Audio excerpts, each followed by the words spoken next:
आलो आलो आलो पुन्हा आलो. चला वही घेतली, पेज पण घेतला, कॅरेक्टर घेतलेला. चला बेल आणि स्किट वाजवूया आता.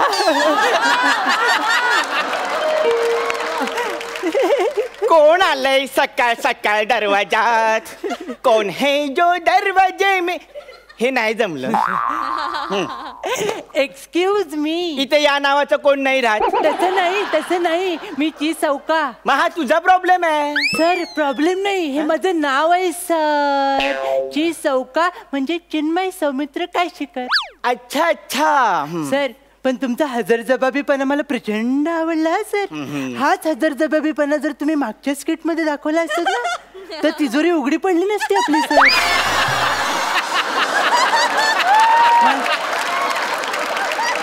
माहिती आहे ना मागच्या स्किट मध्ये तिजोरीत केळं सापडलं आपल्याला सर. काय बोलणार ह्याला. बसा. Thank you sir. सर आज आपण दिल खुलास गप्पा मारायचीच. अच्छा गप्पा मला खूप आवडतात आणि त्यात त्या दिलखुला.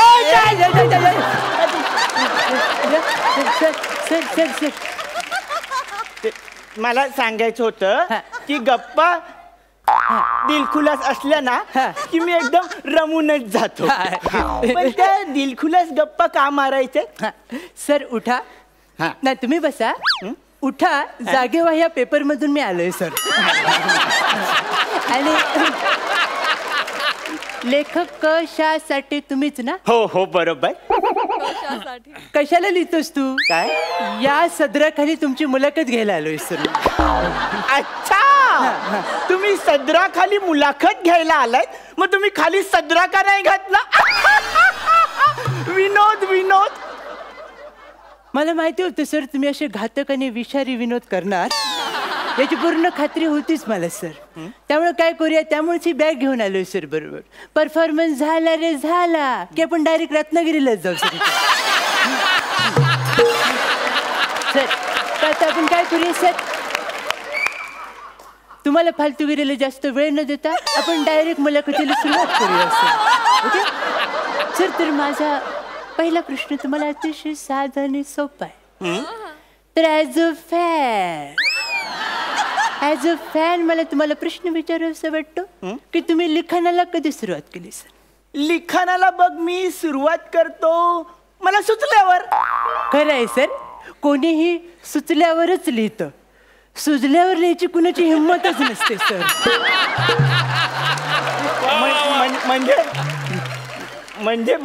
म्हणजे सर काय आहे सर, काही लेखक परखडपणे आपली मतं मांडतात सर. मग ती काहींना पटत नाही, मग फटके पडतात सर. बरोबर. तसं तुम्हाला कधी फटके पडलेत का सर? अरे हो ना, मला रिसेंटली अनुभव आहे असा. सर मी तुमच्या दुःखात प्रचंड सहभागी आहे सर. यासाठी 2 मिनिटं उभं राहण्याची काही गरज वाटत नाही मला सर. आपण पुढे जाऊया सर. आपण अत्यंत महत्वाच्या विषयावर बोलूया सर. फालतूगिरी थोडीशी कमी करूया आणि महत्वाच्या विषयावर बोलूया. तर आता मला जरा वेगळ्या विषयाकडे यावंसं वाटतं, तुम्हाला विचारावंसं वाटतं. हे मी का लिहिलं एवढंच का सुचलं? बरोबर. या तुमच्या 2 फेमस कादंबऱ्या सर.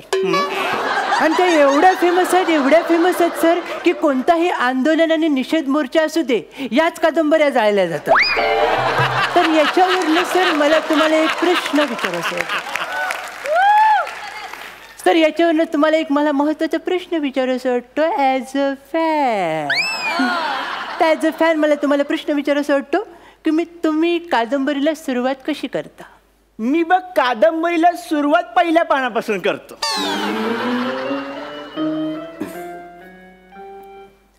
Hello Dadar station. रत्नागिरीची 2 तिकीट प्लीज कन्फर्म करा.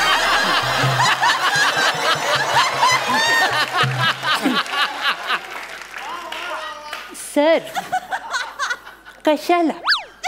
कशाला त्या बिनधास्त बेधडक आणि खटाळ सुंदर विषयाची परीक्षा घेताय तुम्ही?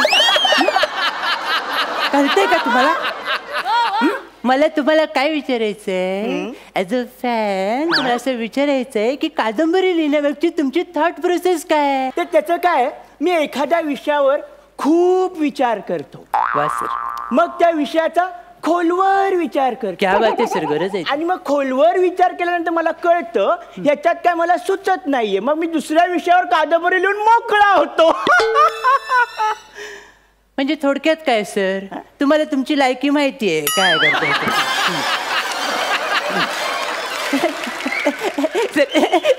सर तुम्ही रागू नका. मी ना माझं नेहमी असं होतं, मी ना खरं बोलतो आणि पुढच्याचा अपमान होतो आणि मग राग येतो. मी एक नंबरचा वसाडा आहे सर. हेच कुचंबना. आपली लोक कुचंबना करतात, पण त्यांना एक कळत नाही, प्रत्येक कुचंबनेतून एक नवीन सुरुवात होते. सुरुवात? तुमच्या बोलण्यावरनं मला तुम्ही कारकिर्दीच्या शेवटाकडे येता असं वाटतंय सर.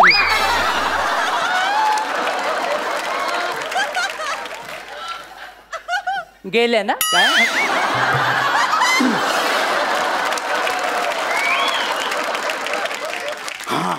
अजून एक आहे, अत्यंत भयावह परिस्थिती आहे. म्हणजे मी माझा एक नवीन कथा संग्रह प्रसिद्ध करतोय. तो एकदम असा सस्पेन्स आहे. तुम्हाला माहिती आहे ना हे? मला माहिती आहे. माझ्या कथेची नायिका गोंधळलेली आहे. सर त्या नायिकेचं चित्र माझ्या डोळ्यासमोर उभं राहिलंय सर. ती कन्फ्यूज झालेली आहे. क्या बात आहे सर, मी तुझ्या प्रेमात पडलोय सर. ती कोणाशी काहीच बोलत नाही. सर तुम्ही धनश्रीवर कादंबरी लिहिताय?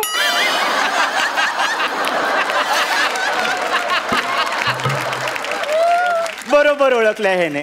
सर पण का सर का? नाही, मी ठरवलंय रिस्क घ्यायची तर एकदम टोकाची घ्यायची, मध्ये काही नको. पण तुला मी सांगतो, तो कथा संग्रह मी प्रकाशित करणार नाहीये. का? सस्पेन्स आहे ना तो. Suspense, horror Mahadev.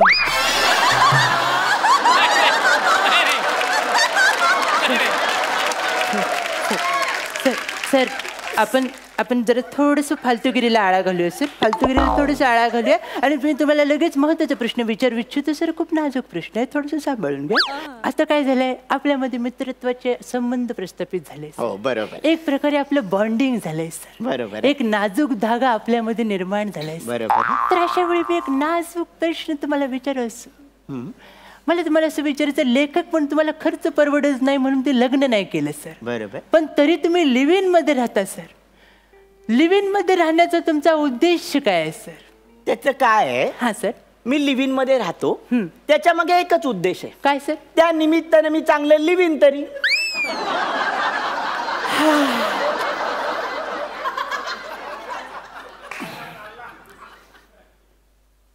धनश्री, प्राजक्ता, आमिर दादा येतो. इथल्या आमच्या अगोदरच गेला. धन्य आहे सगळं, काय खरं नाही. अरे अरे बाळा, काय करतोयस तू? सर ज्या रीतीने आता तुम्ही लिव्ह इनचा पंच मारलाय ना, मला वाटत नाही हे आपल्याला पुढच्या एपिसोड मध्ये घेतील सर. मी आधीच सगळ्यांची विचारपूस करून घेतो सर. बाळा बस भयावह बोलतोय हा. सर आपण काय करूया सर, आता आपण जास्त फालतूगिरी नको करूया सर. आपण पुढे जाऊया सर. Okay sir. हे मागं जायचं लक्षण नाही सर, इकडे या सर.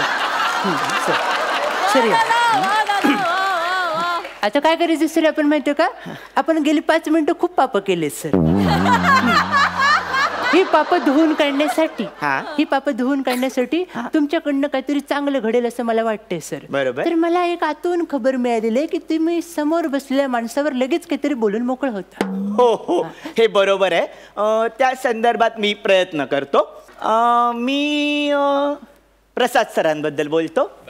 सर तुमचं ठरलंय? हो. बरं मग मी बॅगच भरायला घ्या थोड्या. बोला सर. स्वतःच्या अभिनय शैलीने रणांगण गाजवून या घर आपलंच आहे असं म्हणत लहानपण देगा देवा या विचारांनी आणि ह्या विचारांची नांदी गात प्रेक्षकांच्या मनामध्ये स्वतःच्या प्रेमाचा चिरेबंदी वाडा बांधून मग्न तळ्याकाठी उभ्या असणाऱ्या या युगांत नायकाबद्दल मी काय बोलणार. या युगांत नायकाबद्दल मी काय बोलणार. फर्जंद दुनियादारी.